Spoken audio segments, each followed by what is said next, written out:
কিয়ামত যে একদিন হবে, এই পৃথিবী যে ধ্বংস হয়ে যাবে, এটার ব্যাপারে সবার অগাধ বিশ্বাস আছে তো? না সন্দেহ সন্দেহ লাগে? সন্দেহ আছে কারো?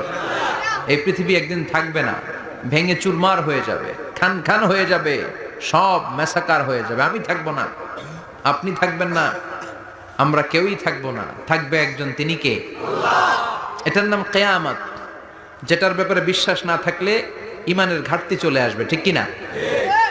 তো সেই কিয়ামতের দিনটা কেমন হবে, এর দৃশ্যটা কিরকম হবে, এর নকশা খুব সংক্ষিপ্ত পরিসরে মাত্র 11টা আয়াতে আল্লাহ তুলে ধরেছেন। আপনি মনোযোগ দিয়ে কানগুলো খরগোশের মতো খাড়া করে যদি কথাগুলো শুনেন, আপনার মনে হবে আপনি এখানে বসে কিয়ামত চোখে লাইভ দেখতেছেন। লাইভ আল্লাহ এমন ভাবে বলেছে, সুবহানাল্লাহ পড়েন। তা আসুন আমরা সরাসরি কিয়ামতকে দেখে আসি। আসলে কিয়ামতটা কেমন বর্ণনা করছেন কে? আল্লাহ। সূরার নাম হচ্ছে সূরাতুল